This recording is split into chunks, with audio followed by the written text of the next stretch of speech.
Good afternoon, everybody, and welcome to another session of Through the Storm, a podcast about recovery, resilience, and discovering our new selves in sobriety.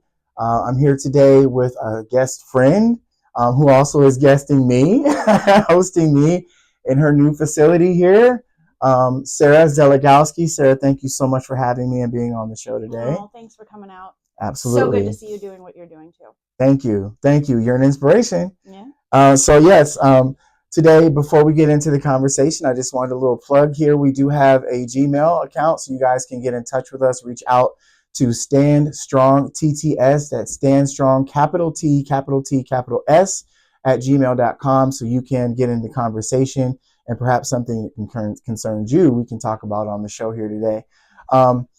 So, Sara, as I told you beforehand, I kind of asked an off-the-cuff question. So my first question for you is, you're a single mother, right? Yes. So how does being a single mother weigh in on your recovery? Does it inspire you to stay sober? Does it irritate the hell out of you? I think it does a little bit of both. Okay. So I will say, as my son gets older, it's a little more difficult. When he was little, little carrier when he was a baby, take him to all the meetings, and get help. Right. When he was a toddler, like when I'm doing stuff at home, just kind of pop him in the pack and play. Now he's got his own thoughts and he's listening at meetings. And so I have had to adjust some of the things that I do, just knowing that I have him in tow. I also have a lot of mom guilt all the time, just trying to balance work, recovery, parenting, life, bills. All of the things. It's a lot. It's a lot. And you feel like maybe you're sometimes robbing him of the time that he might need or something like that? Yeah, absolutely. Absolutely. Yeah. Some days. But then also I'm so grateful for it because I get to raise my son in a very transparent environment. We have some conversations that I know if I wasn't in recovery and didn't have my history that I wouldn't have with my child. I was just going to ask you that. Do you think that that's a wise thing to do for parents who have children? I think, at an age appropriate level, absolutely. I'm glad that I get to raise my son, teaching him things that I've learned in my recovery. And I have more awareness of mental health with him. And so, he's 7, he's in counseling. How do you know what is age appropriate? Because I just think back to when I was a child and I had an awareness of some things I'm sure my parents didn't know I knew at a really early age. So how do you know that? I think it's kind of child-led a little bit. Kids are going to learn things, and creating an environment in my home where he's not afraid to repeat things that he hears, or he's 7. I let him swear at home. I let him speak freely at home because that's the real world. At home. So don't let your kids come out and swear. Right. But also knowing that home is that safe space where you can do that and you can let loose and you can be your true self and cope how you need to cope at home. And so when he's comfortable to express himself, then I can meet him where he is and we can talk through how to get through certain situations or answer certain questions and stuff. At 7, I don't know that I'm ready for some of the things that he brought me already, but this is the world we live in. Right, absolutely. So, now, would you say that you had the benefit of that kind of upbringing? I will say that I had a very loving home. I think we walked on eggshells a little bit around the tough stuff, though, and that is part of what led me to seek coping in negative ways, because all the good stuff, the happy stuff, the comfortable stuff, cool, put it on the table, talk about it. The uncomfortable stuff, the growing up things, the social issues, relationships, stuff like that, it wasn't as open and talked about in my house. And so that's where I started the tiptoeing, I think. Did you even attempt to bring those kinds of things up, like dating and perhaps peer pressure and things like that at home? Or did you kind of have to learn from... I can't say that I really remember a time where I had an encounter where I brought something up and I was met with an attitude that told me not to do that anymore. It didn't happen. Just kind of felt like maybe it wasn't a good thing to do. Right. I can relate to that. So you say that you've been sober for 9.5 years. 9.5 years. Congratulations. That's a fantastic accomplishment. Thank you. So obviously you had to start somewhere. What were your early days of sobriety like? And were you a mother already? No. Okay. I had my son. I was about 2 years into my recovery when I had him. Okay. Found out I was pregnant. I was like 14 months sober. So you weren't planning that. Nope. How did you feel about that news? Were you excited? It was mixed. I have always loved kids. I have a bachelor's degree in family and child development. I was a nanny for many, many years. I love young kids, and I always knew that I wanted to be a mom. Being 14 months sober from heroin and crack and living at my parents' house wasn't ideal time for that, with a person who was very much back and forth in the rooms and in his own recovery. And so it wasn't ideal, but I remember going to my mom and telling my mom, and I was like, I'm scared, but I know I was meant to do this, and so I'm okay with it. What did she say? She was. So we've had conversations about it. My parents were nervous about it because they knew it could either push me further into my recovery and be like a really good motivator for me, or it could be so overwhelming that it would take me back out. And so they were nervous for a little while. But as soon as he was born, I think we all kind of just relaxed on that and took a deep breath. Did you get a lot of help from your parents in the early days? Or? I did. I was living at my parents' house. And I will say, I mean, Alcoholics Anonymous, I was very active in meetings at the time. Our baby shower was like almost 80 people, like a small wedding. So, I mean, he was raised in these rooms, and like I had support from all different places. Yeah. I know that's a struggle that a lot of young women seem to have in recovery when they come in with kids already and they have to give them up. And, you know, so did you think about that very often? Like, what if I relapse, or were you just confident from the beginning? I think the hardest part, the most challenging time for me was he was about, I don't know, like 14 or 15 months old. And we were living with his dad at the time, and his dad returned to use, and our relationship was in a really, really bad place. And there was a night where he and I had been fighting. My son was asleep. I knew he was using in the house. And if I had found what he was doing, I probably would have picked up that night. Wow. And I knew that I was tearing the house apart looking for it. And then I grabbed my phone. I called my sponsor. I said, I'm about to pick up if I don't leave this house. And she said, come on over. Talk about God moments, right? Yeah. So for all of the young women who may be in this situation early in their recovery with someone that they had already been with, had history with, and that person returns to use, what would you suggest for them to do? Would you say leave them alone right away, get away from them? Like, what do you say? I would say leave them alone as soon as possible. But I lived through that situation, and I know how hard that is. How long did it take you to make that break? Oh God, I think we were back and forth for about 3.5 or 4 years. Ooh. Yeah. Well, that's a long time. Yeah, we only lived together for about 6 months of that time period, but you know, it was a lot. I mean, that was heartbreaking, right? I was raised in a family. My parents have been married 40 plus years, you know, and I didn't want my son to have 2 different holidays and mom and dad's house and all of that stuff. But that's ultimately how it's supposed to be. So. Right. And like you had to decide what was best for you, and ultimately that ended up being best for your loved one. Yeah. I always say hindsight is 20/20. I mean, through those most difficult situations, I grew the most. I had never, ever lived on my own before. I had gone from my parents to college with roommates to my ex-husband to living with his father. And I was forced into that. You know, you were forced into the marriage, or no, into living on my own. I got you. Okay. Yeah, and I was, you know, I was forced into things that I probably wouldn't have willingly stepped into them at the times that I did. But it led me to such rapid growth and independence in those times that you know, it's what I needed. I had to go through all that stuff. Right. So.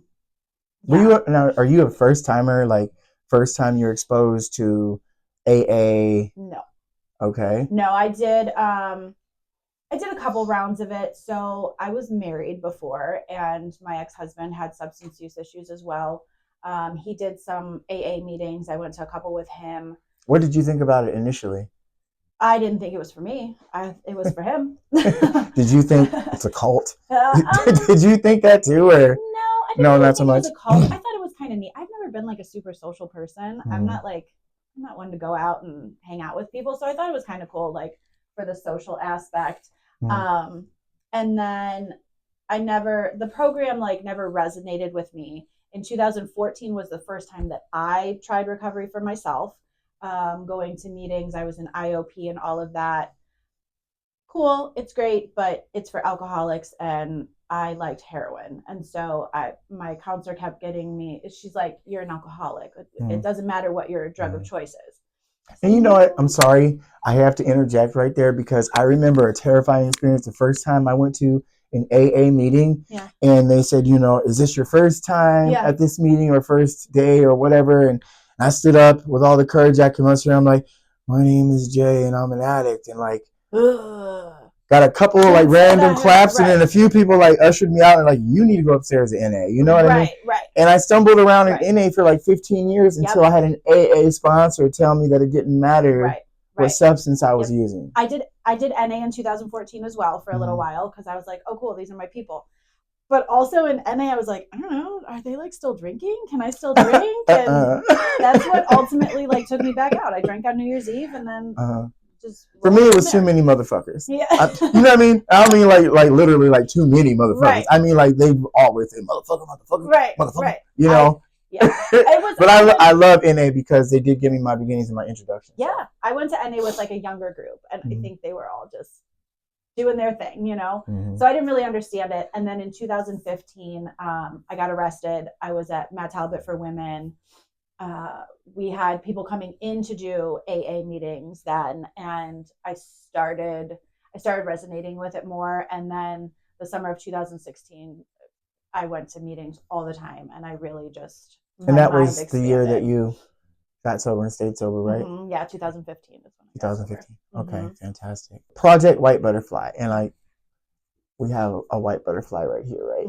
And this is your baby. This is your brainchild. This was your vision. And what exactly is Project White Butterfly?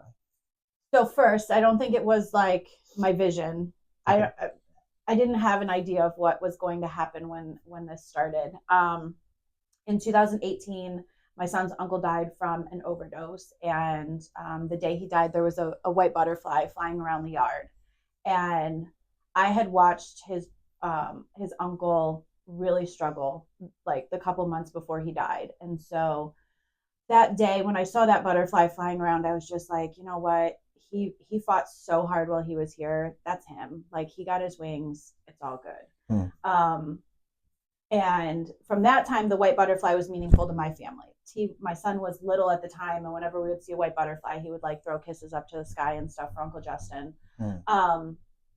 And so the white butterfly just became special to our family. Then in 2019, that summer, I went to like 6 or 8 funerals in an 8-week time span for people. Wow.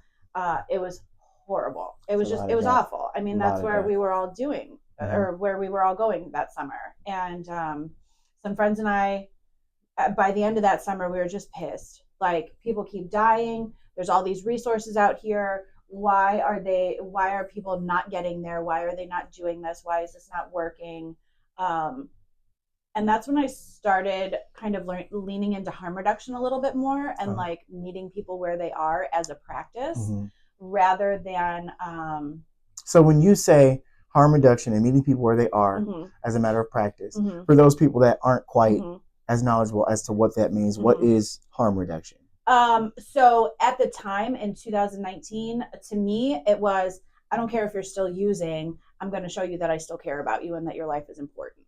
And so for us, that looked like going out to the streets with cards with handwritten messages in them and detox numbers and putting them out in the neighborhood. Using our lived experience, knowing how hard it was. I didn't reach out. I couldn't tell somebody that I needed help. I couldn't ask for help. I ultimately had to be arrested before I was able to get that help that I needed. And so putting these cards out in the neighborhood was our way of just saying like, hey, we get it. We know you're out there doing your stuff, but here's some numbers in case you need them. Right. At the time also in 2014 or 15, when I had attempted to get sober, there was this like blue list of phone numbers going around on Facebook and social media. And it was just a name of a place and a phone number. It didn't say if it was men's, didn't say if it was women's, residential, outpatient, none of it. And so one day when I was dope sick, I was like, I can't do this anymore. I want to get help. So I found that blue list. I called the first like 4 or 5 numbers. They weren't what I needed. It was men's. It was like an hour and a half away. It was all Mhm. this stuff. It was too overwhelming. And so after that, I was like, well, screw it. I guess it's Mhm. just, this isn't for And that's me. what's so important is Right. because you only have a small A window small window. with people like Right. us when it's Right. like, okay, I'm on the fence. Maybe I'll get Yeah. some help and I don't know where to call. But if I do, Right. and that's what you Right. guys are doing, that's And so awesome. we had those detox numbers, just what we knew at that time, like some good places that we knew. Mm-hmm. Now, as we've evolved, our phone numbers in those cards. We have relationships with treatment centers across the state. And so when somebody calls, we can say, what are you using? What level are you willing to do? What's your insurance? Mm-hmm. Ask them all the questions. And then instead of saying, okay, Google that and coming refer up with 35,000 numbers, we can say, there's a great place, here's the number. Let's get you connected to them. They might be able to pick you up, all of those things. We know the details of the treatment center so that people who want help don't have to know all that. We can just connect them to these centers. That's such an awesome thing to do. Yeah. So if you guys, if you wanted to participate, if somebody wanted to join that fight or join that cause and be able to contribute to Project White Butterfly, how could they do that? How can they get in touch with you? So we have a phone number, 216-727-8725 is our phone number. They can call and let us know they want to get involved. Also, our Project White Butterfly cards that we hang out in the community on our website, projectwhitebutterfly.org. You can order a card kit and get them sent to you. You can make them at home, hang them up in your neighborhood, put them in, in convenience stores, take them to hospitals, whatever you want to do with them. We have sent Project White Butterfly cards across the country and internationally. Wow. So yeah, people are wanting to help. They don't know where to start, but this is a really easy way to get your foot in the door to helping people. And are people able to donate to you guys through the .org? The website? Yep. Okay. Yep. Right, good. Through the website, there's a donation page. We are a nonprofit, so donations are always appreciated. Right. We're working for grants and donations all the time. But yeah, we want to make it easy for people to get involved and to see that we're just people trying to make healthier decisions in our lives, and that doesn't have to be scary. It doesn't have to be overwhelming for people to get involved. With opening this building here, we want this to be a community space. People in recovery, their families, people who want to be supportive, come and just sit and hang out and talk to each other, learn more about each other's stories. And, I've gone to the meetings that you guys conduct through the Recovery Collective over at Christ Church, and that's at 6400 Memphis Avenue. I started going a couple Saturdays ago, and I was quite impressed. There's a meeting at 5 p.m., an excellent discussion meeting where they do talk about like being trauma informed and some mental illness issues. Then there's a community dinner. Yep, 6 o'clock every Saturday. 6 o'clock, and great food. I've had Chinese, I've had breakfast. So there's always like a nice variety there. And then the meeting at 7 o'clock, it's fine, I'm fine, everything's fine. Yeah. and that concludes with a personal favorite of mine, sound bathing. Right. And I really like that meditation. It's really awesome. So you guys are now moving into this beautiful establishment. Yes. And we're at 6184 Ridge Road in Parma. Yep. I do know where I am. And when does this open to the public? So soft opening we're going to start doing small meetings here this coming week. We have some work that we need to do in the building to open up a bigger space for the larger groups that we have like on Saturday. Okay. But we will be doing the smaller groups starting this week here. So super excited about that. Thursdays and Fridays we'll be here. If anybody's interested in facilitating a small group, a book club, crafting, whatever. So they just call that other number? They can call our phone number. 216-727-8725. Look at you. I'm good with numbers. Remember, I'm an ex-addict. I have to be able to add and subtract real quick. Right. Yes. Yeah. Yep, that's it. So, we are able to be in here anytime. So Monday through Friday, or not even Monday through Friday. 7 days a week, 24 hours a day, we could be in here. I don't want to be here at 3 o'clock in the morning. But if anybody wants to do a meeting, they're welcome to contact us, and we'd be happy to talk about getting it going here. Cool. That's awesome. And like, do you have a vision for this place? Like, what do you see happening here other than just like meetings? Like, give me a little bit more of like a broader view of what you want to do here. So I am really broad view in my visions these days. My team helps hone that in and like put the detail to it. I want a space where people can just come in and sit and relax and hang out. I want people to be able to walk in these doors and talk about whatever's going on with them. We have like a little one-on-one room. If they need to talk privately, we're going to have a little lounge with a couch and a TV. We're going to have the meeting space. Eventually, we're going to have the bigger meeting room where we can do like yoga. My foundation is in abstinent-based recovery, but I know that that's not for everyone. And so I don't want people to feel like just because they choose a different path that they can't walk through these doors and find a space here too. We do harm reduction, we do outreach work, and I know for me, I wanted to stop before I was able to stop, right? Sure. And I had that recovery mindset before I actually stopped using. And so if we can meet people there and help encourage them and show them like it's not as scary, we're good people. We all do that. And I do. That's really important. Pass along. Yeah, that's really, really important too, because like for me in my journey, like coming up in the church environment, organized religion, and nothing against that, but like I didn't feel like I was welcome to talk about anything as it came up. And certainly when I was going through the early stages of developing an addiction, I didn't know that. And you hear one in so many in a church setting that say, well, I recovered because of this or whatever. That's not to say to undercut the value in it. Just simply saying that for me, like my mind is where the illness lies and resides, and it will tell me any number of lies that are kind of sprinkled with some truth. So that I am deterred away from getting the help that is available to me. So it wasn't even so much that the church was against my recovery or wasn't supportive of it, but I personally, my mind convinced me, because you don't hear a lot of conversation about being accepted, or you might hear and then other people treat you like you kind of have leprosy, if you talk about an addiction. We want people, I mean, there's scenarios that we have to talk through. Obviously we don't want to we want to be very trauma informed about the work that we're doing, and we want to keep everyone on a solution focused plane. But also, like, you're dope sick and you can't get into detox right now, come here, we'll make you some soup, we'll take care of you, we'll sit and talk to you. How do you feel about people just like getting high and then just coming here to hang out because they don't have anywhere to go? I think that's going to be like situational. I mean, there was a time when I was getting high before I went to group.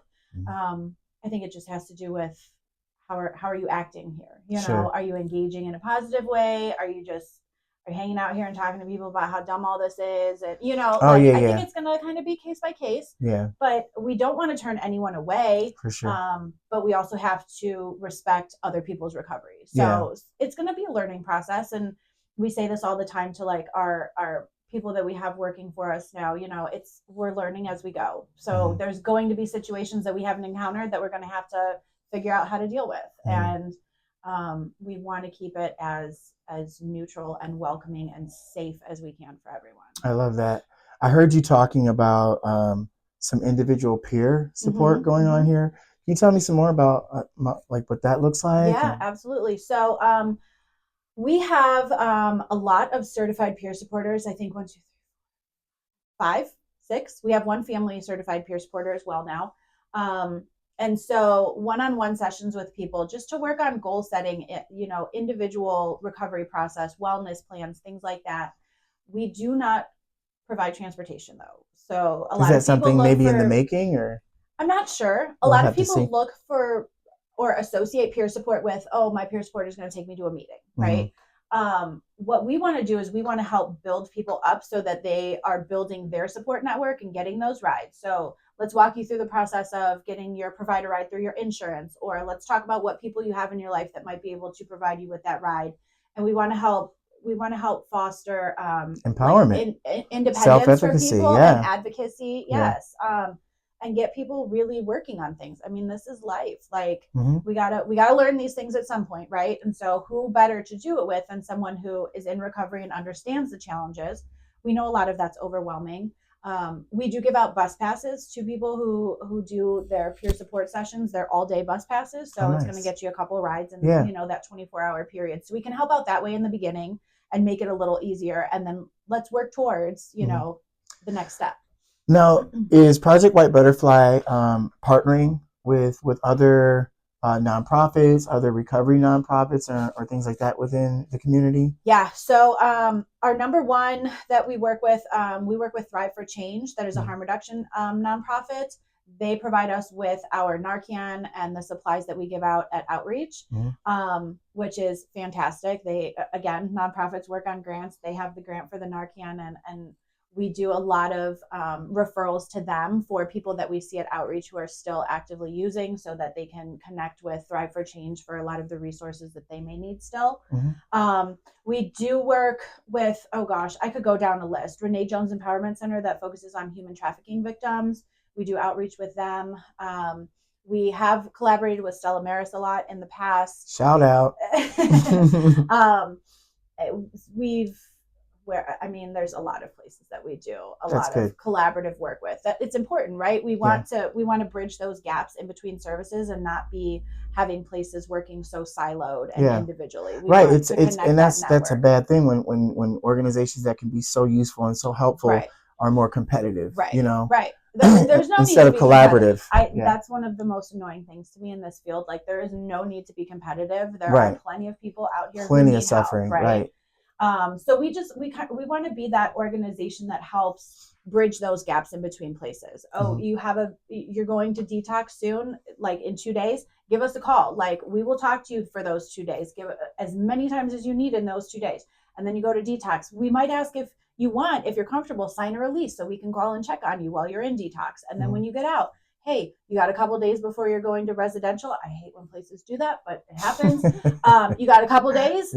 Call us, like, come up here, come hit a meeting. We'll stay connected with people to help bridge those gaps in the services that we have right now. Fantastic, Sarah. So, all right, a little bit of a pivot.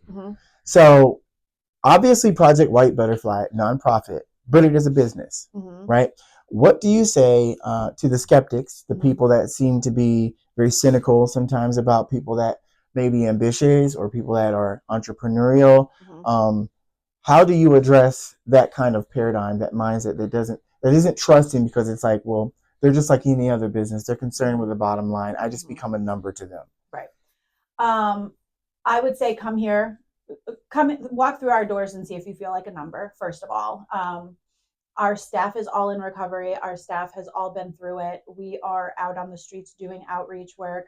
I absolutely love doing this work. And so I will not treat people like a number. I would say, honestly, like, our biggest struggle right now is the business side of things, because this work feels like our recoveries to us, right? And so we're having to define and create those lines of, this is business, and the ethics and the boundaries and all of that. Like, we have to really, really be firm about that, because we are so passionate about the work that we're doing. So, would you say you can count this as your recovery? No. Explain. This is pouring out. This is giving. This is all give, right? I need space and time to fill back up for myself so that I'm able to pour out during my work. My work is give. And my recovery needs to help me replenish and refill. So I do other meetings, not as much as I did in the beginning. And if I think about myself in my early recovery, looking at my recovery today, be like, oh girl, you're not gonna make it. You're not doing enough. Like, I'd be talking real negative to myself right now. But I don't think myself in the beginning of my recovery understood, all the complexities of life at this point. But no, this does not count as my recovery. Would you say that you consider yourself to still be powerless? And by that, what I'm asking is, I hear a lot of time people with time say, I got to remain powerless. What does that mean? Yes, I am still powerless. I know that my decisions, if I do what I want to do, I get real selfish and I get real unhappy because I just want stuff. Like, I have a disease of more, and I just want more of all the things to try to fill a hole. also know that I don't have all the answers. So, one of the biggest contributors to my use early on, and like the deepest, darkest parts of my use, were I couldn't say, I don't know how to do this. Can you show me? I was not willing to say those things. I know today I don't know it all. Like, Mm. I don't know nearly all of it, and I don't want to know it all. And I am grateful that I'm able to ask people for help, ask people for suggestions, ask people for input on things, um, rather than just deciding based on how I feel or what I want or what I think I need at that So it's like time. the power is actually just knowing that I need more power. The power is knowing that I need more input, not just my Period. input, not just Okay. mine. So higher power input, social input, all, yeah, I like that. yeah. I like that very much. All right, so we're coming to the end of our time here, and I just wanted to remind the people that are listening that you can get in touch with this beautiful lady through the organization. The phone number again, 216-727-8725. If you want to be a part of Project White Butterfly and you want to spread the love like Sara and the people that are helping her, please reach out. Yeah. And what was the .com you have, .org? Projectwhitebutterfly.org. Projectwhitebutterfly.org. Okay, Sara, thank you so much for your time. Thank I know you're busy. you. She's got to get out and do other things. And again, people, if you want to reach out to the podcast and join the conversation, have some input, of course, you can visit the YouTube channel, or you can also email us at standstrong, all lowercase, TTS, capital T, capital T, capital S, at standstrongthroughthestorm at gmail.com. Thank you guys for tuning in. We'll see you again in a couple weeks. Thanks, Sara. Thank you. Appreciate it.